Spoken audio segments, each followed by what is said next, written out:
Hello students, मैं Sandeep Singh welcome करता हूं आपका मैग्नेट ब्रेन्स हिंदी मीडियम में, जहां पर मिलता है आपको complete school education free of cost.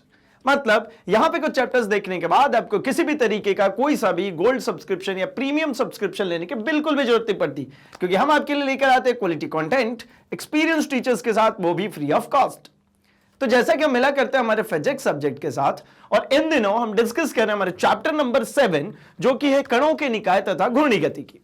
इस चैप्टर में हमने देखा कि कोई भी एक द्रव्यमान, कोई भी एक मास, कोई भी एक पिंड अकेला एक द्रव्यमान से मिलकर के नहीं बना होता। मतलब उसको बनाने के लिए बहुत से छोटे छोटे छोटे छोटे से द्रव्यमान, बहुत से छोटे छोटे से कण मिलकर के उसको बनाते हैं। तो इसीलिए हम इसको कहते हैं कि यहां पर हम कणों के निकाय को पढ़ रहे हैं।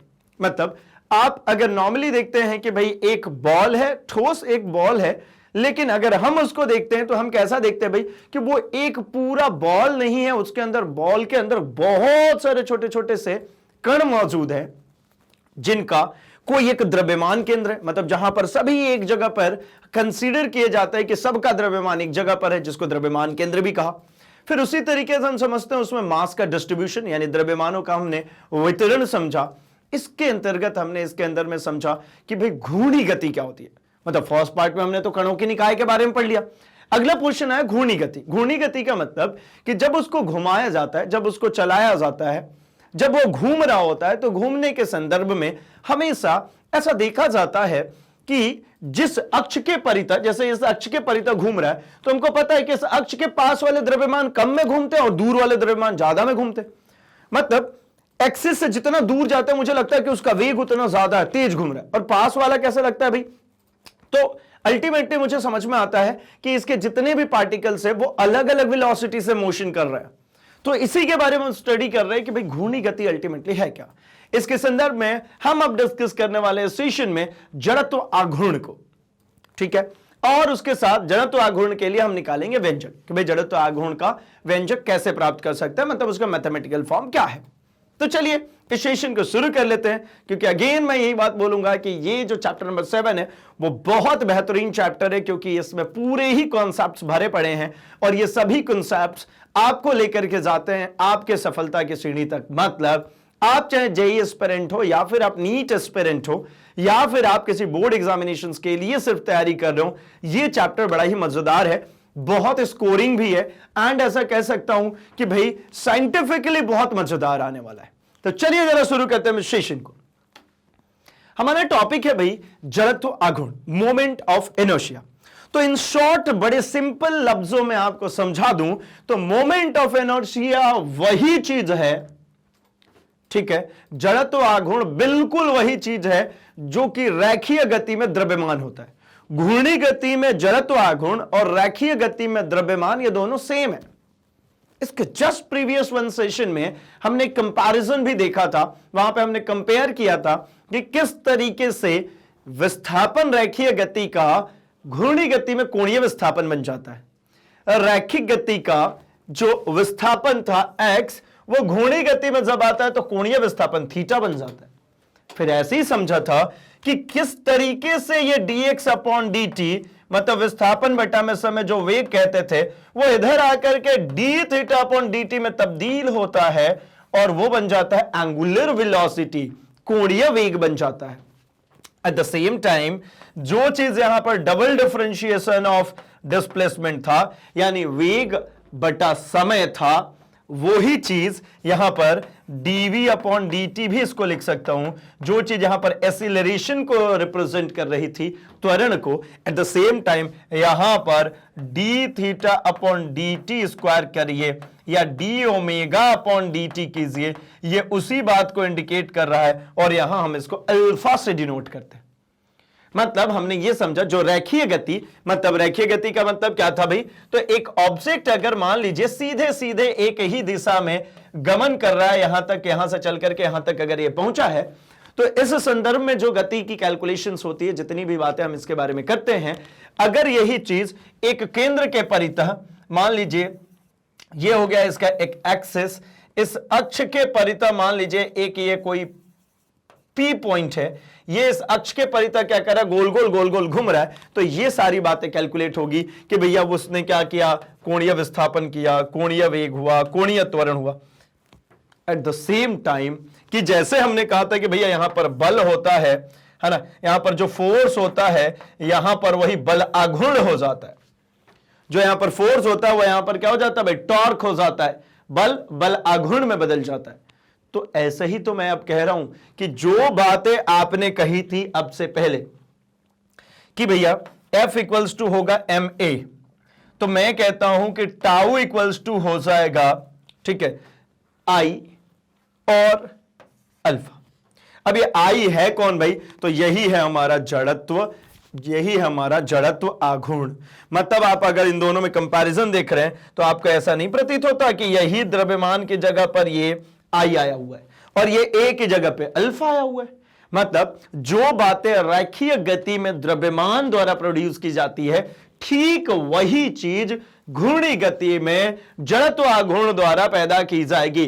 तो क्या पैदा करता है भैया, द्रव्यमान का क्या रोल है, क्या कहता है द्रव्यमान, और जड़त्व आघूर्ण क्या होगा, इसी की चर्चा हम इस सेशन में करने वाले। तो अभी थोड़ा सा एनालाइज हुआ भाई कि द्रव्यमान जैसा ही यहां पे ये टर्म आने वाला है। तो जड़त्व आघूर्ण के बारे में अगर मैं कहता हूं तो देखिए, जड़त्व को सबसे पहले हम पढ़ लें तो रैखीय जड़त्व की हम सबसे पहले बात करते हैं। किसकी बात कर लें, रैखीय जड़त्व की।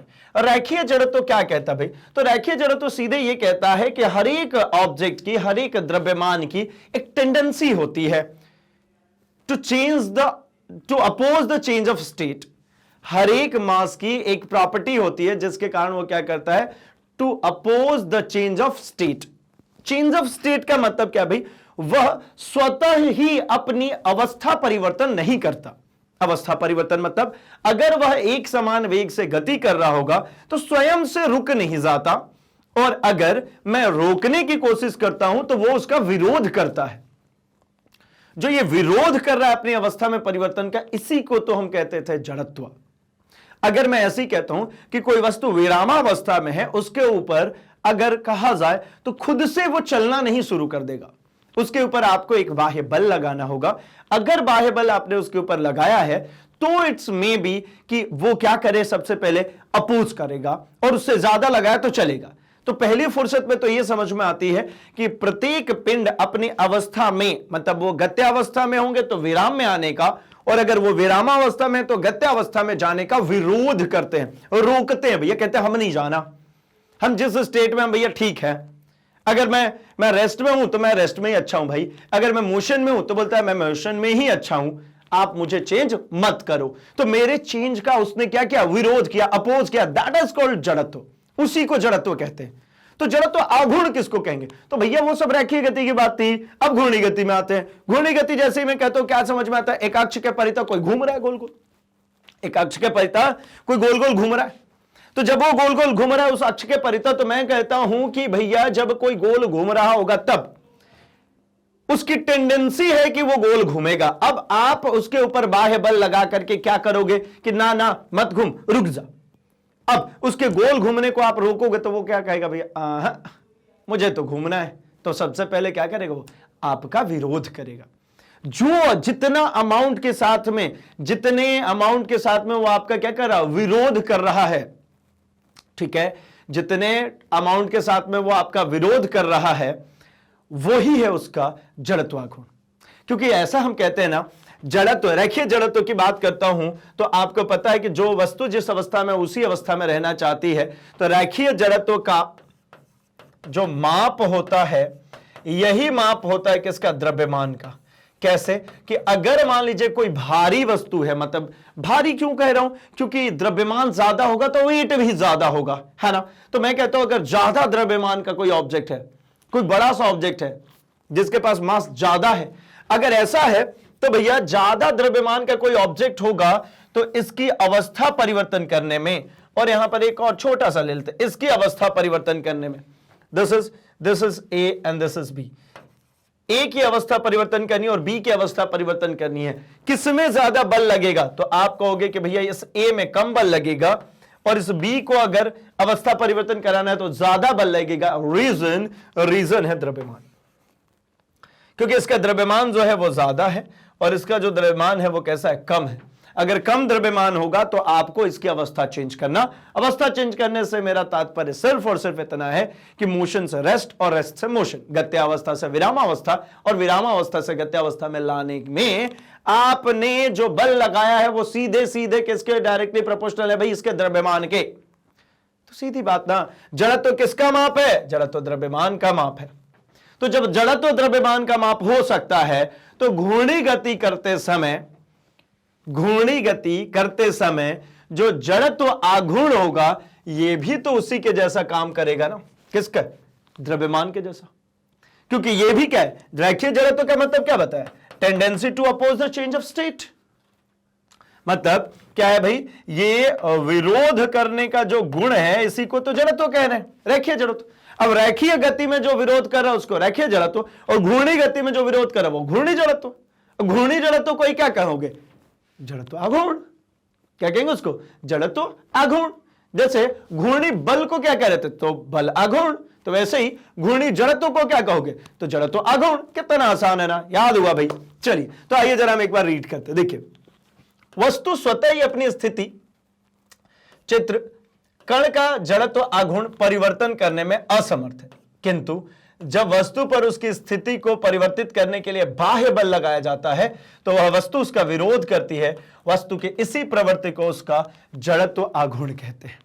क्या करती भाई, वो विरोध करती। अब क्या कर रहा है एक्चुअली कि कोई भी पिंड अगर आपने रख दिया है तो वो अपनी मर्जी से ही अपना स्टेट चेंज नहीं करता। चेंज करने के लिए आपने जो बल लगाया उस बल का उसने विरोध कर दिया। तो जो उसके द्वारा विरोध किया जा रहा है उसी को हम कहते हैं क्या, जड़त्व आघूर्ण। इसी को कहते हैं हम moment of inertia. Picture clear हो गई होगी आई थिंक। तो मोमेंट ऑफ इनर्शिया क्या है भाई, मोमेंट ऑफ इनर्शिया मतलब किसी घूर्णी गति कर रहे पिंड के द्वारा जब उसका स्थिति परिवर्तन किया जाता है, जब उसका स्टेट चेंज किया जाता है, तो चेंज ऑफ स्टेट का जितना विरोध करता है उसी को हम कहते हैं क्या, उसी को हम कहते हैं जड़त्व आघूर्ण। जैसे देख लीजिए यहां पर m डिस्टेंस पर जो है हमारे पास में एक r डिस्टेंस पर जो है हमारे पास में एक ऑब्जेक्ट है जिसका द्रव्यमान m है और घूर्णन अक्ष ये रहा x डैश। तो जब इसके परितः घूमेगा तो कहते हैं जड़त्व आघूर्ण के परिभाषा से कि जड़त्व आघूर्ण जिसको भैया I से प्रदर्शित करते हैं, ये सिंपली जो होता है वो होता है mr²। कितना होता है भाई, mr²।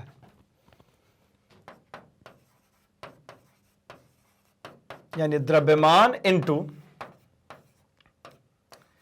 स्थिति सदिश। किसका स्थिति सदिश, द्रव्यमान का स्क्वायर। दिस इज कॉल्ड जड़त्व आघूर्ण। इसी को हम कहते हैं क्या भाई, इनर्शिया, है ना, movement of inertia. Moment word जितनी जगह पे लगाया हूं ना वहां पर मैंने क्या किया है, सिर्फ और सिर्फ उसमें स्थिति सदिश को लेकर के मल्टीप्लाई किया। अब चूंकि ये मोमेंट ऑफ इनर्शिया है तो कहीं पे मोमेंट ऑफ इनर्शिया में स्थिति सदिश का स्क्वायर मल्टीप्लाई किया, कहीं पे नॉर्मली आर मल्टीप्लाई किया। बट पॉइंट यही है, जैसे ही घूर्णी गति की बारी आती है त्रिज्या इंट्रोड्यूस हो जाता है। ठीक है, चलिए आइए जरा देखते हैं और आगे। तो हमने देखा कि देखिए घूर्णी गति में कोई पिंड उसकी घूर्णी अवस्था में परिवर्तन करने के लिए लगाए गए बाह्य बल आघूर्ण का विरोध करता है। इसी प्रवृत्ति को जड़त्व आघूर्ण कहते हैं। क्लियर होगी बात कि जिस तरीके से रैखीय वेग में, है ना, रैखीय गति में हमने देखा कि भाई अपनी अवस्था परिवर्तन करने के लिए लगाए गए बल का वो विरोध करता है, वैसे ही मैं कहता हूं कि घूर्णी गति में, घूर्णी अवस्था में परिवर्तन करने के लिए लगाए गए बल आघूर्ण, क्योंकि यहां पर क्या करेंगे हम, लगाएंगे बल आघूर्ण। ठीक है, रैखिक गति में बल लेकिन घूर्णी गति में बल आघूर्ण, तो लगाए गए बल आघूर्ण का जो विरोध करता है उसी अमाउंट को हम क्या कहते हैं भाई, उसी को हम कहते हैं जड़त्व आघूर्ण। पिक्चर क्लियर है? तो देखिए भाई आई क्या होता है, mr²। आई क्या होता है, mr²। इसका विमीय सूत्र देखेंगे तो m मतलब मास है, m मतलब क्या भैया, मास है, और r² मतलब लेंथ का स्क्वायर, तो ml2 मतलब ml2t0 क्या बन जाएगा, ml2t0। ठीक है ना, टाइम का कोई रोल ही नहीं यहां पर। तो जड़त्व आघूर्ण का SI मात्रक क्या हो जाएगा भाई, तो मास है, मास का क्या होगा, मास का हो जाता है kg, और डिस्टेंस है तो इसका मतलब मीटर स्क्वायर, तो इसकी यूनिट क्या होगी, kg मीटर स्क्वायर। ठीक है, क्या होगी, केजी मीटर स्क्वायर। जबकि अगर नॉर्मली रेखीय वेग हो रहा होता और उसमें हम द्रव्यमान की बात कर रहे होते, जब उसमें जड़त्व की बात कर रहे होते, तो वहां पर क्या होता है भाई, वहां पर हमारे पास में ये सिर्फ और सिर्फ मास होता। यहां पर क्या है, mass into square of distance.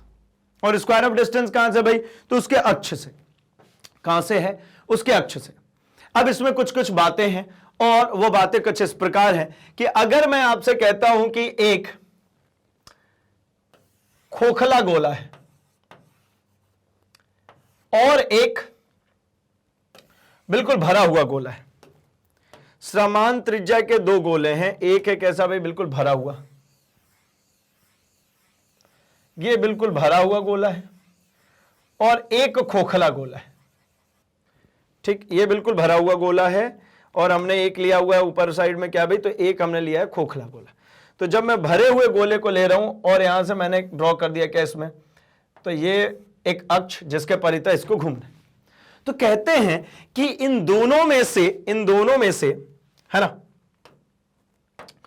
कौन सा होगा, ये पहला वाला होगा जिसका जड़त्व आघूर्ण ज्यादा होगा, ये दूसरा वाला होगा जिसका जड़त्व आघूर्ण ज्यादा होगा। चलिए इसका पता लगा करके आते हैं कि कैसे होगा और क्यों होगा, और हम डेराइव करके भी ले आते हैं कि अगर n नंबर ऑफ पार्टिकल्स होंगे तब यह जड़त्व आघूर्ण कैसे होगा। तो यहां पर हमारे पास आ गया जड़त्व आघूर्ण के लिए व्यंजक।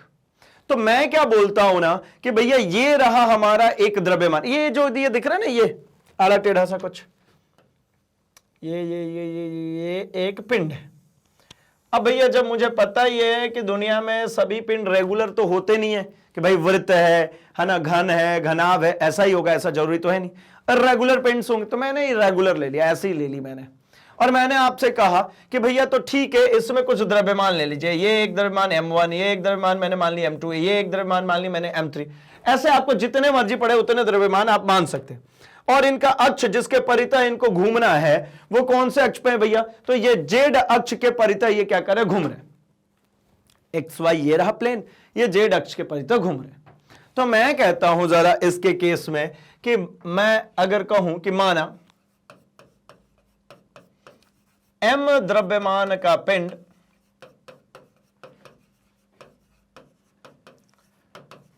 जेड अक्ष के परितः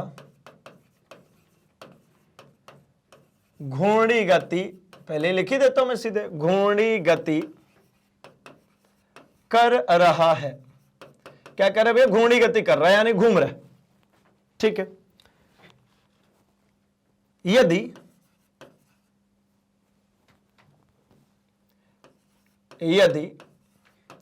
पिंड में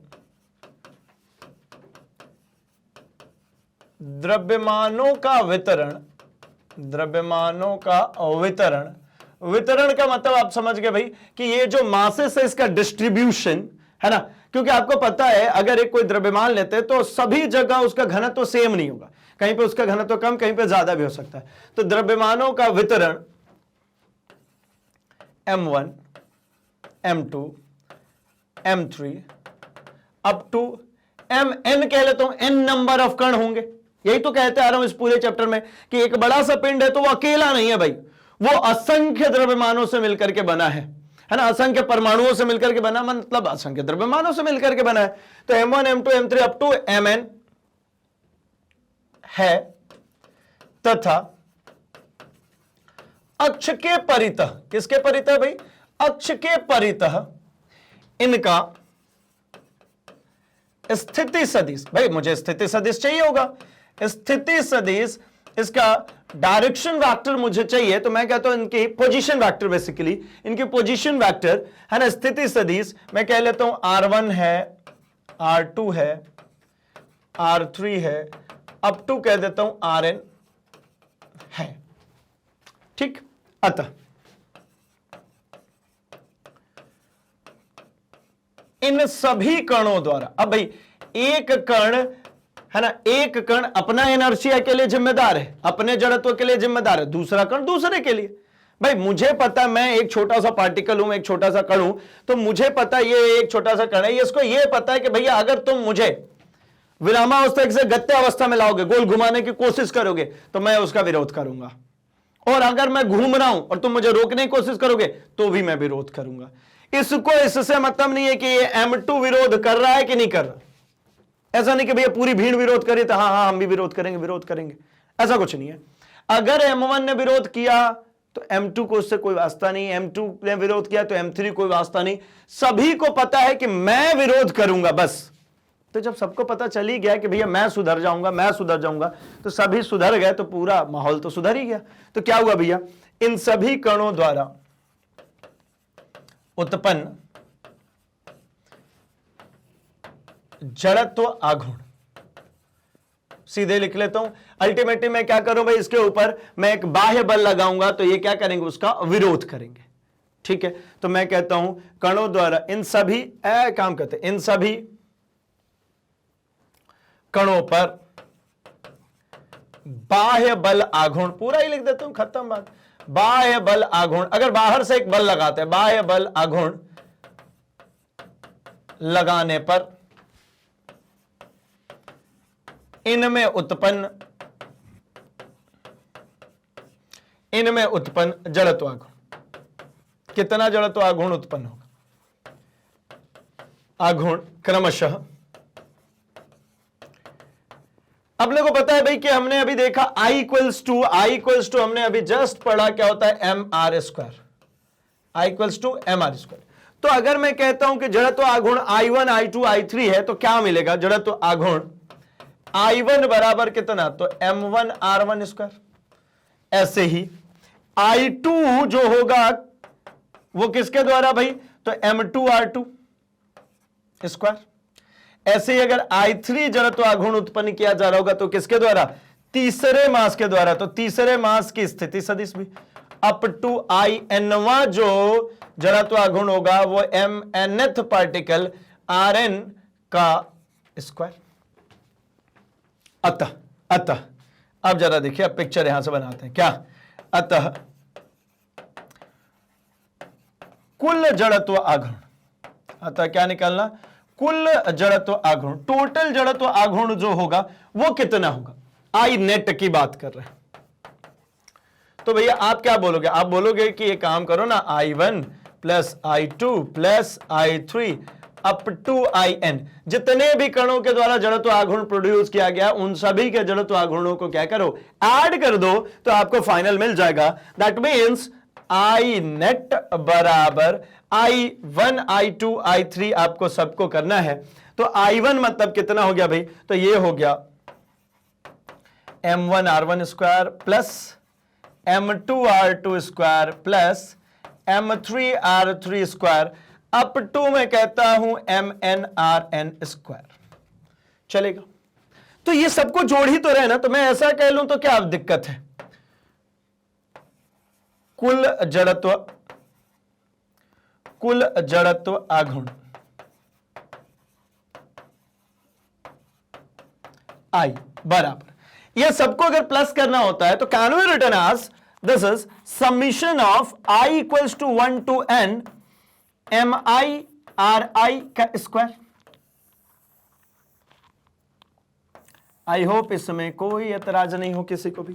I equals to summation of I equals to 1 to n mi ri square. अगर इसको ओपन करते हैं, सबसे पहले इसे m i की जगह पे 1 रखिए, दोनों जगह पे, तो m1 r1 स्क्वायर, समीशन का चिन्ह लगा मतलब प्लस, फिर से क्या हो जाएगा, यहां 2 रखिए, m2 r2 स्क्वायर, फिर समीशन का चिन्ह तो प्लस, फिर m3 r3 square plus m4 r4 square plus m5 r5 square plus dot dot dot dot dot कहां तक, n नंबर्स तक, ये जब तक अपर लिमिट नहीं पहुंच जाते वहां तक। तो अगर इन सबको सम कर दें तो मुझे पता लगा कि जड़त्व आघूर्ण जो होगा, है ना, फाइनल जो मोमेंट ऑफ इनर्शिया मिलने वाली है ना, वो ये मिलने वाली है भाई mi ri स्क्वायर।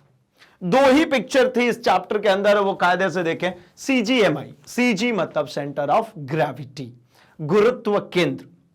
जैसे हमने पढ़ा कि पूरे द्रव्यमान का कंसीडर करते हैं कि एक ही बिंदु पर द्रव्यमान उसका केंद्रित है, ऐसा माना जाता है। Suppose to be total mass of that object is conserved at the point. At the same way हम ऐसा भी डिस्कस करते हैं क्या भाई, तो हम यहां पर बात करते हैं ग्रेविटी की, मतलब गुरुत्व केंद्र की। ठीक है, सेंटर ऑफ ग्रेविटी। तो ऐसा कंसीडर किया जाता है कि जो टोटल ग्रेविटेशनल फोर्स एक्ट करता है किसी पिंड पर, वो उसके सेंटर पर एक्ट करता है, उसके केंद्र पर एक्ट करता है। ऐसा एक इमेजिनरी पॉइंट है बस। ठीक, वैसे यहां पर मोमेंट ऑफ इनर्शिया की हम बात कर रहे हैं कि भैया इस चैप्टर के अंदर सिर्फ 2-3 ही पॉइंट थी। एक क्या था भाई, तो एक था सेंटर ऑफ ग्रेविटी, एक था मोमेंट ऑफ इनर्शिया जिसकी हम बात कर रहे हैं बेसिकली, एंड सबसे पहले हम लोगों ने जो डिस्कस किया था वो था भाई सेंटर ऑफ मास। तो CM CG MI, ये 3 चीज, ये 3 इंपॉर्टेंट चीज है। CM CG MI। CM मतलब सेंटर ऑफ मास, द्रव्यमान केंद्र, CG मतलब सेंटर ऑफ ग्रेविटी, गुरुत्व केंद्र, और MI मतलब मोमेंट ऑफ इनर्शिया।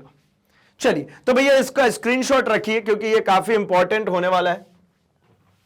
ये जो फैक्टर्स जो हमने अभी बात करी है काफी इंपॉर्टेंट है कि अगर n नंबर ऑफ पार्टिकल से बना हुआ पिंड है और ये घूम रहा है किसी अक्ष के परितः, तो हमेशा ही इस पे जो मिलने वाला है मुझे मोमेंट ऑफ इनर्शिया, वो कैसा मिलेगा भाई, वो हमेशा ही मुझे मिलने वाला है इसके फॉर्म में कि summation of I equals to n MI/RI square. ठीक है, MI/RI स्क्वायर। अब एक बात समझ में आई होगी कि जो मैंने अभी थोड़ी देर पहले आपसे पूछा था कि एक खोखला गोला है और एक भारी, मतलब एक भरा हुआ और एक खोखला, तो दोनों में से मोमेंट ऑफ इनर्शिया, जड़त्व आघूर्ण का मान किस में ज्यादा होगा। ठीक है, क्या क्या बोला था, एक खोखला है और एक भरा हुआ। तो भैया आप बहुत आसानी से बता सकते हैं कि जो खोखला होगा, जो खोखला है, जरा देखिए इसके मास यहां पर है, तो R की वैल्यू कैसी है, बड़ी है।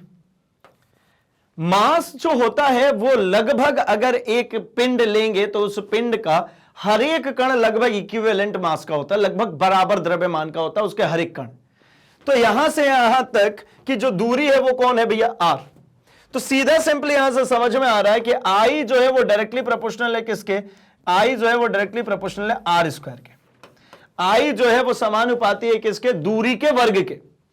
तो अगर एक भरा हुआ गोला होगा, ये एकदम भरा हुआ गोला, चलो भैया एकदम भरा भरा ऐसा गोला लेते हैं, ये रहा। अच्छा, रेडियस बराबर करनी थी ना, नहीं तो आप बोलो कि सर ऐसा थोड़ी चलेगा। चलो रेडियस बराबर कर दिया लगभग। अब ये भरे हुए गोले में क्या होगा, तो अगर इसके अक्ष के परितः आप देखोगे, तो आप इसके अक्ष के परितः देखो भैया, ये रहा इसका अक्ष जिसके परितः घूम रहे। यहां पर एक पार्टिकल मान लो आप m, अगर यहां से यहां तक के डिस्टेंस की मैं बात करूं तो वो बात तो ठीक है, लेकिन यहां पर द्रव्यमान जो है वो जरूरी नहीं है कि ये बाउंड्री पे मिलेगा। द्रव्यमान तो यहां पर भी मिल रहा है, यहां पर दूरी कम हो गई, यहां पर भी मिल रहा है इसकी दूरी कम है, यहां पर भी मिल रहा है इसकी दूरी कम हो गई। तो मतलब क्या समझ में आता है कि भैया अगर सेम त्रिज्या के 2 द्रव्यमान ले रहे हैं, एक ले रहे भरा हुआ और एक ले रहे खोखला, तो खोखले वाले में दूरी ज्यादा होने के कारण इसमें मोमेंट ऑफ इनर्शिया भी क्या होगी, ज्यादा होगी। जो खोखला बॉल होगा उसका जो जड़त्व आघूर्ण होगा वो हमेशा ज्यादा होगा भरे हुए बॉल से। भरे हुए बॉल में क्या होता है कि द्रव्यमान की जो अक्ष से दूरी है वो कम है, और खोखले में आपको पता है उसके अक्ष से बिल्कुल बाउंड्री पे जाना पड़ेगा, बीच में तो खोखला है ना, वहां कोई द्रव्यमान मिलेगा ही नहीं। तो मतलब रेडियस उसमें क्या होगा, ज्यादा होगा, और इसमें द्रव्यमान कैसा हो रहा है, द्रव्यमान कम, मतलब पास में ही है हमारे अक्ष के, तो इसलिए इसका जड़त्व आघूर्ण जो होगा वो क्या होगा, कम होगा। आगे बढ़ते हैं जरा, हम इसमें बात करते हैं जरा कि पिंड की आकृति या आकार अथवा घूर्णन अक्ष बदल जाने से उसका जड़त्व आघूर्ण किस प्रकार से बदल जाता है। तो भाई बहुत सिंपल सी बात है कि आप ऐसा समझो ना कि इसमें 2 फैक्टर्स आ रहे हैं, थोड़ी सी हम चर्चा करते हैं। देखिए I इक्वल्स टू, मैं नॉर्मली अब लिख लूं, है ना, MR स्क्वायर, ये था ना, I इक्वल्स टू क्या लिखा मैंने, MR स्क्वायर।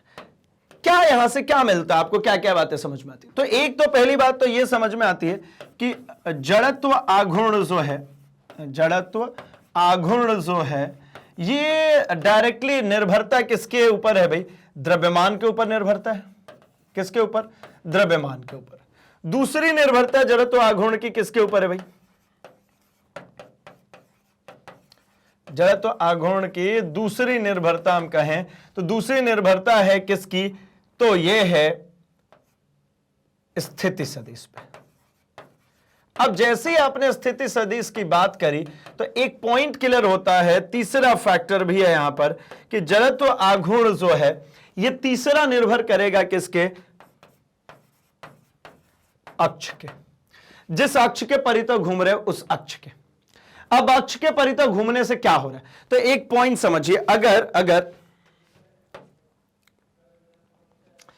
ये ऐसा एक ऑब्जेक्ट है ना, अब यहां पे ये मान लिया मैंने अक्ष, इसके परितः अब इसको घुमाना शुरू किया, तो यहां पे आप देखिए ना, अगर मैं इस कण की बात करता हूं तो इसकी त्रिज्या यहां से बढ़ गई, और इसकी अगर आप बात करते हैं, इसको R1 कहता हूं, ये M1 है, और यहां पर है पार्टिकल M2, और ये डिस्टेंस कह दी मैंने R2, और ये रही मेरी एक्सिस ऑफ रोटेशन, ये है, ये दिख रही है भैया, ये है मेरी एक्सिस ऑफ रोटेशन। तो इस एक्सिस ऑफ रोटेशन से क्या हो रही है भाई, तो इसकी त्रिज्या बढ़ गई, इसकी कम हो गई। अगर इसी चीज को जो ध्यान से देखिए, अगर सेम थिंग मैंने इसको क्या किया, यहां से इसके एक्सिस को हटाया और इसका एक्सिस ऑफ रोटेशन यहां बना दिया, this is the axis of rotation now, इसके परितः घुमाना है, तो अब तो ये पिक्चर खत्म। अब क्या हो गया भाई, तो अब हो गई ये वाली रेडियस हो गई आपकी R1, और ये वाली रेडियस हो गई आपकी R2। अब देखिए, तो इसके परितः घुमाने में अलग तरीके से घूमेगा और इसके परितः घुमाने में अलग घूमेगा, मतलब दोनों ही के केस में मोमेंट ऑफ इनर्शिया जो जड़त्व आघूर्ण है वो क्या हो जाएगा, बदल जाएगा, क्योंकि आपने क्या करी, इसकी अक्ष बदल दी, तो इनकी स्थिति सदिश बदल गई। और द्रव्यमान तो एक कॉमन फैक्टर है ही, क्या समझे इससे कि अब भैया मास डिस्ट्रीब्यूशन इधर साइड में ज्यादा हो गया, इधर साइड में मास डिस्ट्रीब्यूशन कम है। अगर यही काम यहां ना करते हुए आपसे मैं कहूं कि तो भैया एक काम करो, ऐसा मत करो, आप इसको बिल्कुल बीचों बीच से ले लीजिए और यहां से इसको घुमाना शुरू कीजिए, तो ये देखिए रेडियस R1 और इधर साइड में रेडियस R2, ये अलग ही बन गया, दोनों तरफ मास डिस्ट्रीब्यूशन अलग है। सीधा बीच में से पकड़ के यहां से जड़त्व आघूर्ण उत्पन्न करना है मुझे, है ना, यहां से मुझे इनर्शिया उत्पन्न करनी है, अलग बात हुई। और अगर मैंने इसका एक्सिस ऑफ रोटेशन बीचों बीच था, मास डिस्ट्रीब्यूशन लगभग दोनों तरफ सेम कह लेता हूं, है नहीं, क्योंकि इधर साइड में निब है, इधर साइड में ये पतला होते जा रहा है, इधर साइड में बराबर दिख रहा है, बट स्टिल मैंने यहां पे पकड़ लिया। तो अब देखिए ना, यहां पर जो यहां से यहां तक के डिस्टेंस है ये बढ़ गई। अगर जड़त्व आघूर्ण की बात करने से पहले सिर्फ बल आघूर्ण की बात करूं तो आपको पता है यहां पर बल आघूर्ण क्या होगा भाई, डिस्टेंस ज्यादा होगा, बल कम लगेगा, है ना, और यहां पर क्या होगा, यहां पर टॉर्क, यहां पर डिस्टेंस कम है तो बल ज्यादा लगेगा सेम टॉर्क प्रोड्यूस करने के लिए। तो सिमिलरली मैं कहता हूं कि जड़त्व आघूर्ण के लिए क्या होगा, तो यहां पर डिस्टेंस क्या हो गई, बढ़ गई, और यहां पर डिस्टेंस कैसी दिख रही है आपको, इधर साइड में कम। तो मतलब अगर आपने एक्सिस ऑफ रोटेशन चेंज किया तो इनके बीच की डिस्टेंस चेंज हो जाती है, और डिस्टेंस चेंज होने की वजह से हम कहते हैं कि पिंड की आकृति या आकार, या तो आकृति आकार बदल दीजिए उसका, या फिर घूर्णन अक्ष बदल दीजिए, तो जड़त्व आघूर्ण जो होगा वो क्या हो जाएगा, चेंज हो जाएगा, मोमेंट ऑफ इनर्शिया उसका चेंज हो जाएगा, क्योंकि ये समीशन ऑफ क्या है भाई, MI/R/I स्क्वायर, और आई की वैल्यू कहां से कहां तक, तो 1 से लेकर के n नंबर्स तक, जितने कण होंगे उन सभी के लिए। तो मतलब पॉइंट क्लियर हो गया कि जब किसी चीज को घुमाना होता है, जैसे मान लीजिए मुझे व्हील बनाना, पहिया बनाना, तो पहिया बनाते समय इस बात का विशेष रूप से ध्यान रखना होता है कि भैया वो बिल्कुल सेंटर पे हो, उसका जो एक्सिस ऑफ रोटेशन है वो बिल्कुल बीचों बीच हो, और मास डिस्ट्रीब्यूशन दोनों तरफ ज्यादा और कम ना हो, बराबर हो। और मास डिस्ट्रीब्यूशन बराबर होने के साथ साथ ही आप ऐसा सोच के चलेंगे, जो फ्लाईव्हील्स जो बनाते हैं उसमें हम होल्स बनाते हैं भाई, गैप करते हैं उसमें, खाली जगह छोड़ते हैं उसमें, ताकि उसमें क्या किया जा सके, उसका जो जड़त्व आघूर्ण का जो मान है, मतलब अगर वो गत्यावस्था में है तो उसका मोमेंटम, है ना, उसका कोणीय संवेग प्रोड्यूस कर सकूं कि भैया वो उसी मोमेंटम में रहे, उसी वो एंगुलर मोमेंटम में रहे। अगर वो भरा हुआ होगा तो वो क्या होगा, जल्दी रुक जाएगा। जैसा मैं ऐसा कहता हूं कि एकदम भरा हुआ एक ऐसा पहिया है जो पूरी तरीके से भरा हुआ है बिल्कुल, है ना, पूरा द्रव्यमान भरा हुआ, इसको अगर रोकना हुआ तो आपको क्या करना पड़ेगा भाई, ज्यादा बल आघूर्ण लगाना पड़ेगा, तब ये रुकेगी। अगर पूरी तरीके से भरा है तो ज्यादा बल आघूर्ण लगाएंगे तब रुकेगी। वहीं इसकी जगह पे ऐसे बने हो हमारे व्हील्स, तो है ना, एलॉय व्हील्स टाइप, इस केस में क्या होगा भाई, इस केस में आप कम बल लगा करके भी इसको क्या कर सकते हैं। अच्छा, होल्ड ऑन, इस केस में यह द्रव्यमान पूरी तरीके से भरा था और इस केस में क्या था भैया, तो यहां पर द्रव्यमान क्या था, कम था, मतलब सेंटर से इसके सभी द्रव्यमान कैसे थे, दूर दूर थे। तो ये ज्यादा देर तक अपने इसी मोमेंटम में बना रहेगा, ठीक है ना, जल्दी नहीं रुकेगा। और ये क्या होगा, ये जल्दी रुक जाएगा। ये कैसा रुक जाएगा, ये जल्दी रुक जाएगा, जबकि ये जल्दी नहीं रुकेगा, ठीक है।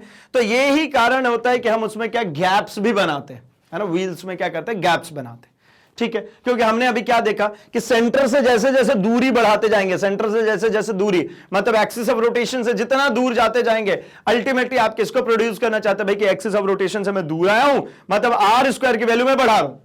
ये जो मेरा एम आर स्क्वायर है, इस आर स्क्वायर की वैल्यू में बढ़ा रहा हूं, ठीक, क्लियर होगी बात।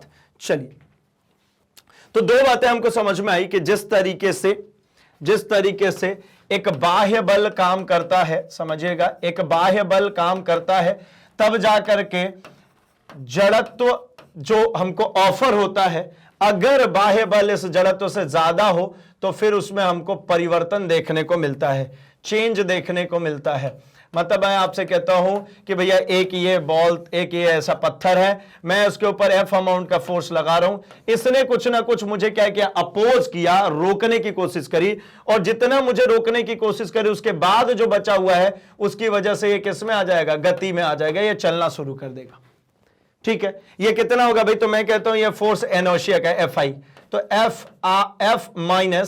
एफ माइनस ये एफ आई होगी, यही प्रोड्यूस करेगी किसको भाई, एफ नेट को, कुल बल को, जिसके कारण आपको गति देखने को मिलेगी। सेम वे में कहता हूं कि बाह्य बल आघूर्ण, क्योंकि वो खुद से तो बल नहीं लगाएंगे उसके पिंड, है ना, बाह्य बल आघूर्ण लगाने पर मुझे जो मिलता है वो मिलता है क्या भैया, जड़त्व आघूर्ण। क्या ऑफर होता है, जड़त्व आघूर्ण, ये रोकने की कोशिश करता है, जो बाह्य बल आघूर्ण लग रहा है उसको रोकने की कोशिश करता है। तो इस समय अगर मैंने इससे ज्यादा लगा दिया, है ना, बलाघूर्ण, जड़त्व आघूर्ण से ज्यादा अमाउंट में हमने अप्लाई कर लिया, तो यहां पर मुझे क्या मिल जाता है, परिवर्तन। जितना ये मुझे रोक रहा था बलाघूर्ण, उससे ज्यादा किया तो मुझे परिवर्तन मिल जाता है। तो ये इस समय क्या भाई, घूर्णी गति कर रहा होगा कोई पिंड जो है वो क्या कर रहा है, घूर्णी गति अगर कर रहा है तो घूर्णी गति कर रहा है पिंड द्वारा, जितना आघूर्ण को मुझे क्या किया जाएगा, टॉर्क में से जितना मुझे टाउ आई, है ना, इसको मैं वही कहूंगा भाई क्या, इनर्शिया। तो जितना टाउ आई, जितना इसने रोक दिया मुझे, इससे अगर मैंने ज्यादा लगा दिया तो मुझे इसमें क्या मिलेगा, कोणीय वेग मुझे इसके कारण देखने को मिल जाएगा, ठीक है। इसका मतलब क्या है भाई, ये हो जाएगा मेरा टाउ नेट, कुल लगाया गया बल आघूर्ण, ठीक है। अगर उसके इनर्शिया से ज्यादा मैंने बल आघूर्ण का प्रयोग किया है तो मैं चेंज कर पाऊंगा, उससे कम किया है तो मैं चेंज नहीं कर पाऊंगा, ठीक। चलिए आगे बढ़ते हैं जरा, और हम जरा दोनों के बीच में देख लेते हैं एक सिमिलैरिटी, जो अभी हम चर्चा कर रहे थे उसको एक हम सिमिलैरिटी में देखते हैं। देखिए, जिस तरीके से जड़त्व का महत्व है रैखिक गति में, है ना, जड़त्व का महत्व जिस तरीके से रैखिक गति में, वैसे ही महत्व है घूर्णी गति में, किसका, जड़त्व आघूर्ण का। वहां जड़त्व है, यहां जड़त्व आघूर्ण। जड़त्व भी मेजर ऑफ मास है, द्रव्यमान की ही गणना है, उसी तरीके से जड़त्व आघूर्ण भी घूर्णी गति कर रहे पिंड की द्रव्यमान की गणना है।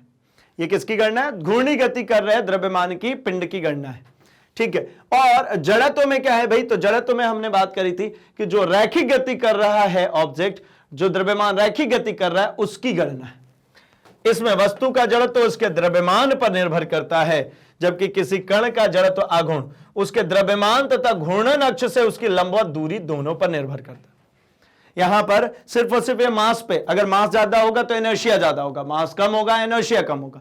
लेकिन मोमेंट ऑफ इनर्शिया में दो फैक्टर्स है भाई, एक तो मास है ही है, दूसरा ये आर स्क्वायर भी है। ये आर स्क्वायर कौन है भैया, तो आर स्क्वायर का मतलब ही है कि अक्ष से लंबवत दूरी। ये कौन है भैया, अक्ष से लंबवत दूरी, परपेंडिकुलर डिस्टेंस फ्रॉम एक्सिस, जिस जगह से, जिस अक्ष के परितः आपको घूमना है उससे लंबवत दूरी, ठीक है। अगला पॉइंट अगर कहें तो यह किसी वस्तु के लिए नियत राशि है। जड़त्व तो हमेशा कैसी रहती है भाई, नियत रहती है, मास नहीं बदलता। द्रव्यमान संरक्षण का सिद्धांत कहता है भैया ये नहीं बदलता, लेकिन जड़त्व आघूर्ण बदल जाता है भाई, घूर्णन अक्ष बदल देंगे बदल जाएगा, ठीक है। वस्तु का जड़त्व आघूर्ण घूर्णन अक्ष पर निर्भर करता है, घूर्णन अक्ष के बदलने पर जड़त्व आघूर्ण भी बदल जाता है। मास डिस्ट्रीब्यूशन जैसे ही चेंज हुआ, या फिर मैं कहता हूं कि जो अक्ष से, है ना, ये अक्ष से जो लंबा दूरी आर है, मैंने अभी जो डिस्कस किया कि मैं अगर इसको देखिए, एक पॉइंट है ए, ठीक है, और एक पॉइंट है बी, मैं एक समय इस ए के परितः घुमा रहा हूं और एक समय घुमा रहा हूं बी के परितः, तो ए के परितः घुमाते समय मेरे पास जो जड़त्व आघूर्ण आएगा वही जड़त्व आघूर्ण बी के परितः घुमाने पर नहीं आएगा, बदल जाएगा। क्यों? क्योंकि आपने यहां पे मास डिस्ट्रीब्यूशंस को चेंज करा है, क्योंकि एक्सिस आपने जो चेंज किया उसकी वजह से अक्ष से जो लंबा दूरी है यह बदल गई। आपने ए से यहां तक एक पॉइंट को, ये देखिए, ए से यहां पर एक पॉइंट लेते हैं तो इसकी दूरी, और अगर वही बी के परितः ये घूमेगा तब की दूरी में देखिए अंतर है। तो ये क्या होता है भाई, जो जड़त्व आघूर्ण है ये बदल जाता है, जड़त्व नहीं बदलता, जड़त्व आघूर्ण बदल जाता है। कब? जब आपने उसका एक्सिस ऑफ रोटेशन चेंज कर दिया तब, ठीक है। इसका मास डिस्ट्रीब्यूशन भी चेंज करेंगे तो चेंज हो जाएगा। आगे एक क्वेश्चन है भाई, जरा हम इससे समझ लेते हैं कि जो हमने अभी पढ़ा है ना, जो हमने अभी पढ़ा उसको हम अप्लाई कर पा रहे कि नहीं कर पा रहे, क्या है एक्चुअल मीन इसका।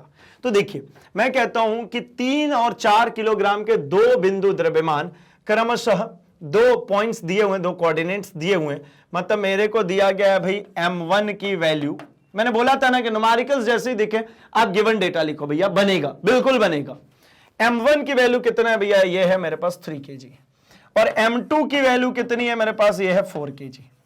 m1 की जो लोकेशन है, लोकेशन क्या है भैया, तो ये है 0,3,0, और जो m2 की लोकेशन है ये है -2,-2,0 बिंदुओं पर रखे हुए x अक्ष के सापेक्ष इन निकायों का जड़त्व आघूर्ण ज्ञात कीजिए। ठीक है, दूरियां मीटर में, x अक्ष के सापेक्ष इनको घुमाना है।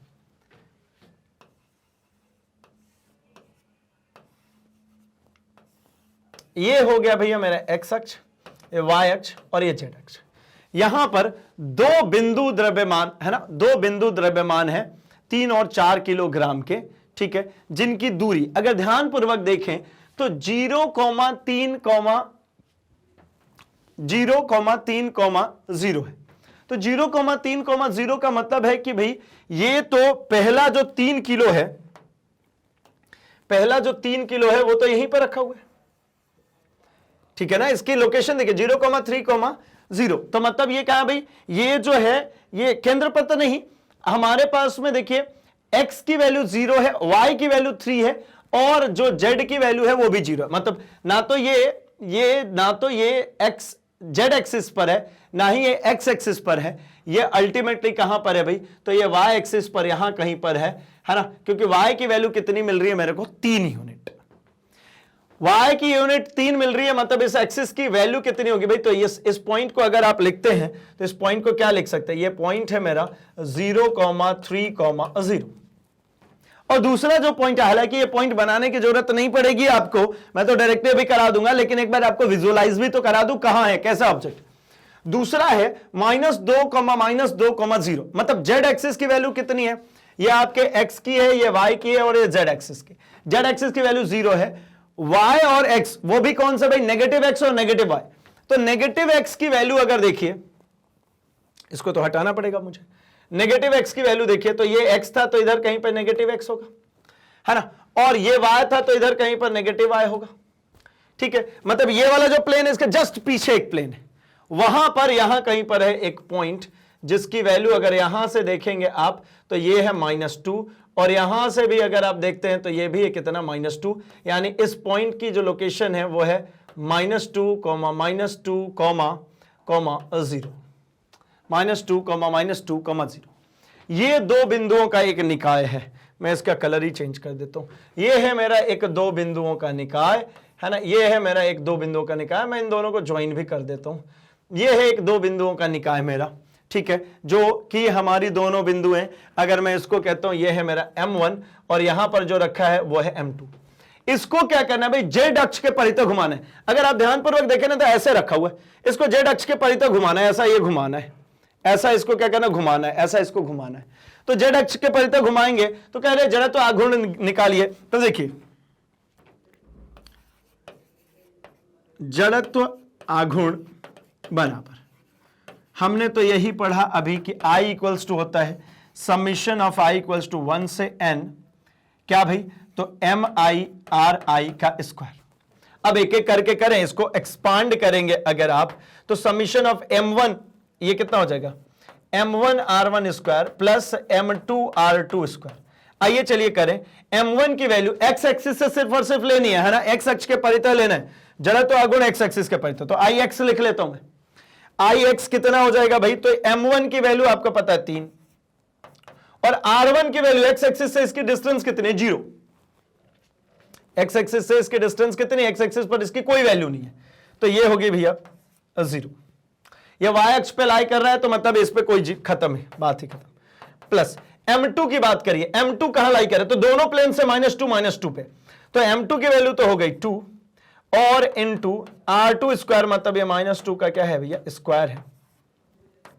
ठीक है, तो ये कितना हो गया, ये पहली टर्म तो 0 ही हो गई, प्लस 2 इंटू 2 टू द 4, मतलब कितना 8, कितना हो गया 8। और आंसर क्या होगा भाई, यूनिट क्या होगी इसकी, तो केजी मीटर स्क्वायर, मास है केजी, डिस्टेंस है तो मीटर स्क्वायर, मतलब Ix की वैल्यू कितनी आई, x अक्ष के परितः जो घूमेगा वो घूमेगा 8 kg मीटर स्क्वायर।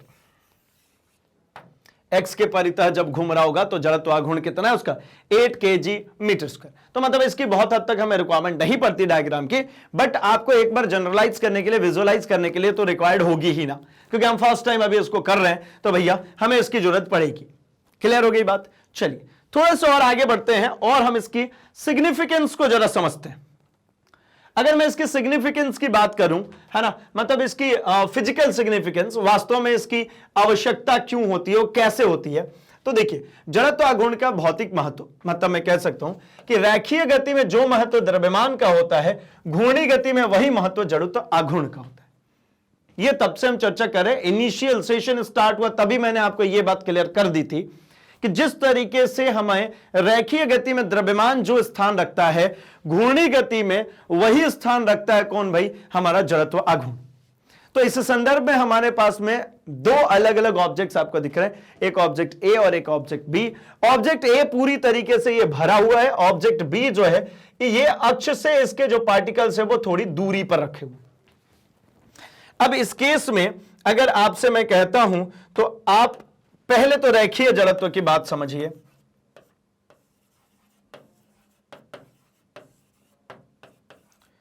तो रैखीय जड़त्व क्या कहता है भाई कि अगर द्रव्यमान ज्यादा हुआ तो जड़त्व भी क्या होगा, ज्यादा हो जाएगा। ठीक है, मतलब अगर द्रव्यमान ज्यादा हुआ, रैखीय जड़त्व में कहा था कि द्रव्यमान ज्यादा होगा, द्रव्यमान क्या होगा, ज्यादा होगा, तो आपको उसके स्थिति परिवर्तन में, आपको उसके स्थिति परिवर्तन में बल ज्यादा लगाना पड़ेगा। बल कैसा लगाना पड़ेगा, ज्यादा लगाना पड़ेगा। मैं कहता हूं जब यही चीज घूर्णी गति में चल रही हो, किसमें भाई, घूर्णी गति में, तो घूर्णी गति में यही बात हो जाएगी क्या कि जड़त्व आघूर्ण, घूर्णी जड़त्व जिसको क्या कहते हैं भैया, जड़त्व आघूर्ण जो है, ठीक है ना, जड़त्व आघूर्ण किसके लिए भाई, जिसमें द्रव्यमान, द्रव्यमानों का, या द्रव्यमान लिख लेते हैं, द्रव्यमान अगर इसके केस में अगर द्रव्यमान ज्यादा है तो मैं पहले से ही डिसाइड नहीं कर पाऊंगा कि भैया क्या होगा, इसका जड़त्व आघूर्ण ज्यादा होगा कि कम होगा। बस मैं ये कहता हूं कि द्रव्यमान ज्यादा हो या द्रव्यमान कम हो, तो मैं तो कहता हूं द्रव्यमान का जो वितरण है, द्रव्यमान का जो वितरण है किसके भाई, अक्ष के परितः, अक्ष के परितः, ये अगर ज्यादा दूर है, ये क्या है भाई, ज्यादा दूर है, तो इस संदर्भ में स्थिति परिवर्तन के लिए, स्थिति परिवर्तन मतलब घूर्णी गति से उसको रोकने के लिए या फिर रुके हुए से घूर्णी गति देने के लिए आपको इसमें बल आघूर्ण ज्यादा लगाना पड़ता है। क्या राइमिंग नहीं दिख रही कुछ आपको, रैखीय जड़त्व तो जड़त्व आघूर्ण, द्रव्यमान ज्यादा, मैं कहता हूं द्रव्यमान वितरण अक्ष के परितः ज्यादा दूरी पर, तो इस कंडीशन में आपको ज्यादा बल आघूर्ण लगाना पड़ता है। मतलब मैं इसमें बल आघूर्ण लगाने की बात करूं यहां पर, तो मुझे पता है कि भैया इसके द्रव्यमानों का वितरण तो यहां पर भी है, यहां पर भी ये रेडियस कम है, ये रेडियस करूंगा थोड़ा ज्यादा है, ये रेडियस और थोड़ा ज्यादा है, ये रेडियस करूंगा और ज्यादा है, ये और ज्यादा है, इधर करूंगा ज्यादा है। मतलब कुल मिलाकर के यहां पर द्रव्यमानों का वितरण क्या है भैया, हर जगह पूरा ठोस है, चारों तरफ वितरित हुए हैं। तो इस केस में मैं रेखीय जड़त्व की बात करूंगा तो ज्यादा लगेगा, लेकिन जब मैं इस केस में आता हूं, इसी केस में मैं बात करता हूं कि भैया जड़त्व आघूर्ण का क्या तरीका है, तो जड़त्व आघूर्ण कहता है भैया कि दूरी भी मैटर करेगी। तो इस केस में मुझे जड़त्व आघूर्ण जो होगा वो कम लगाना पड़ेगा। जड़त्व आघूर्ण इसमें कैसा लगेगा, कम लगेगा। और इसमें जड़त्व आघूर्ण कैसा होगा, ज्यादा होगा। इसमें जड़त्व आघूर्ण ज्यादा होगा, इसका जड़त्व आघूर्ण हमेशा ज्यादा रहेगा। मतलब अगर मैं इसको ऐसे चला करके ऐसा, है ना, चलिए मैं थोड़ी सी बात करता हूं। जैसे आपने देखा है वो जो क्या कहते हैं उनको, कुम्हार जो चाक चलाते हैं वो भरा हुआ रहता है पूरी तरीके से। जब वो चाक की बात करते हैं तो वो बहुत देर तक क्या करेगा भाई, उसी अवस्था में नहीं रहता, वो जल्दी रुक जाएगा। बजाय उसके उतने ही फोर्स के साथ में अगर एक इस तरीके का पहिया आप घुमाते तो ये ज्यादा देर तक वहां पर क्या कर रहा होता, घूम रहा होता। दूरी ज्यादा है, मतलब इसमें जड़त्व आघूर्ण का मान क्या चाहिए, ज्यादा चाहिए होगा। इसके केस में जड़त्व आघूर्ण का मान ज्यादा चाहिए। लेकिन उसके अपोजिट अगर हम इसमें बात करते हैं तो इसमें जड़त्व आघूर्ण का मान कैसा होगा, कम होगा। तो मतलब ऐसा चलाने में आसान कौन लग रहा है भाई, तो शुरुआत में आसान तो यही लग रहा है भाई, चलाने में आसान कौन लग रहा है, यही लग रहा है। इसीलिए वो चाक जो बनाता है वो कैसा रहता है, पूरा भरा हुआ पट्टी रहता है, वो इसको गोल गोल गोल गोल गोल गोल ऐसा घुमाते हैं जिसके ऊपर वो मिट्टी के बर्तन बना पाते हैं। ठीक है, तो चलिए ये पॉइंट क्लियर हो गया कि भैया इसका फिजिकल सिग्निफिकेंस क्या है मोमेंट ऑफ इनर्शिया का। तो मोमेंट ऑफ इनर्शिया पूरा पढ़ने के बाद आपको सिर्फ और सिर्फ एक बात याद रखनी है, मोमेंट ऑफ इनर्शिया मतलब हमारा जड़त्व आघूर्ण क्या है भाई, तो ये द्रव्यमान है। कब का द्रव्यमान है, घूर्णी गति करने वाले का ये द्रव्यमान है, बात खत्म। घूर्णी गति करने वाले का क्या है, द्रव्यमान है। और निकालोगे कैसे इसको, तो निकालने का तरीका है I equals to mr square, या फिर I equals to summation of I equals to 1 to n, I equals to 1 to n mi ri square. ये दोनों तरीके से इसको याद रख लीजिए। यूनिट है भैया kg मीटर स्क्वायर, खत्म हो गई बात। ठीक, तो मतलब कुल मिलाकर के जड़त्व आघूर्ण हमको समझ में आ गया। ये जिस तरीके से द्रव्यमान वहां जड़त्व देता है वैसे ही यहां पर ये क्या कहता है, जड़त्व आघूर्ण देता है। मतलब वहां पर मेरे को जड़त्व को ओवरकम करने के लिए ज्यादा बल लगाना पड़ता है, वैसे यहां पर जड़त्व आघूर्ण को ओवरकम करने के लिए बल आघूर्ण ज्यादा लगाना पड़ेगा, क्योंकि जैसे वहां पर बल है यहां पर बल आघूर्ण है, जैसे वहां पर जड़त्व है वैसे यहां पर जड़त्व आघूर्ण है। बात समझ में आ गई। चलिए, तो इस सेशन को अब हम करते हैं भैया यहीं पर समाप्त। ठीक है, इस सेशन को किया जाए यहीं पर समाप्त, क्योंकि हमारा टारगेट था जड़त्व आघूर्ण को सीखना। हमने उसको सीख लिया, समझ लिया, उस पर बेस्ड हमने क्वेश्चंस भी कर लिए एंड हमने फिजिकली भी समझ लिया कि उसका मतलब क्या होने वाला है। तो इसी तरीके से आप बने रहिए सिंपली मैग्नेट ब्रेन्स के साथ, क्योंकि मैग्नेट ब्रेन्स हमेशा से कमिटेड है भाई एक हाई क्वालिटी एजुकेशन प्रोवाइड करने के लिए। एंड ये पूरे सारे कोर्सेस आपको प्रोवाइड करते हैं फ्री ऑफ कॉस्ट। मतलब आप चाहे सीबीएसई इंग्लिश मीडियम से हो या फिर आप सीबीएसई हिंदी मीडियम से हो, यहां पर आपका पूरा कोर्स कंटेंट एनसीईआरटी बेस्ड आता है। एंड ये पूरा कोर्स कंटेंट आपके स्टेट बोर्ड में भी कॉपी होता है, क्योंकि लगभग हर एक स्टेट बोर्ड में भी एनसीईआरटी को ही फॉलो किया जाता है। But exclusively UP and Bihar board के प्लेलिस्ट हमारे पास मिल जाते हैं, जहां पर आपके बोर्ड के अकॉर्डिंगली आपका पूरा कोर्स कंटेंट मिलता है, जिसमें आपको कंप्लीट चैप्टर के concept videos, complete chapter revision, MCQs, previous year questions, most important question, NCERT solutions, numerical questions, very important questions, बहुत सारी सीरीज अवेलेबल है भाई। तो आप सिंपली जाइए, प्लेलिस्ट को फॉलो कीजिए एंड अपनी स्टडी को कंप्लीट कीजिए। बट अगर आप हमारे साथ बने एनटीएससी, ओलंपियाड, सीयूईटी या फिर स्पोकन इंग्लिश के लिए, तो simply stay tune with us, क्योंकि हम ये सारे कोर्सेज भी लेकर के आते हैं free of cost end of course experience teachers के साथ। अगर आप और इंप्रोवाइजेशन चाहते हैं, और इंप्रूवमेंट चाहते हैं, और बेहतर करना चाहते हैं, तो सिंपली इस वीडियो के डिस्क्रिप्शन बॉक्स में जाइए, वहां पर लिंक मिलती है, उस लिंक को फॉलो कीजिए एंड ऑर्डर कर लीजिए अपने लिए, अपने दोस्तों के लिए, अपने परिवार वालों के लिए। क्या भाई, बुक्स एंड ई बुक्स, जो कि एक्सक्लूसिवली मैग्नेट ब्रेन्स की टीम द्वारा आपके लिए बनाई गई है एंड अब हिंदी मीडियम में भी अवेलेबल है। तो जिस तरीके से आप हमारे साथ जुड़े हैं हमारे YouTube चैनल पे, ऐसे ही हमारे साथ कनेक्ट हो सकते हैं हमारे social media platform, that is Facebook, Instagram, Twitter, Telegram पर, जहां पर कोई सजेशंस, कोई नई सुझाव हो आपके, वो हम तक पहुंचा सकते हैं एंड हमारी तरफ से कोई नई इंफॉर्मेशन आती है वो फटाफट आप तक पहुंच सकती है। तो जल्दी से इस वीडियो को लाइक कर दीजिए, चैनल को सब्सक्राइब एंड ऐसे अपने दोस्तों में भी फैला दीजिए भाई, क्योंकि उन्हें भी बताना है कि मैग्नेट ब्रेन्स हिंदी लेकर के आते हैं quality education completely free of cost end of course experience teachers के साथ। तो बने रहिए हमारे साथ, अपना और अपने आसपास सबका बहुत सारा ख्याल रखिए। हम मिलेंगे अपने अगले सेशन में कुछ और धमाकेदार टॉपिक्स के साथ। तब तक के लिए थैंक्स फॉर वॉचिंग।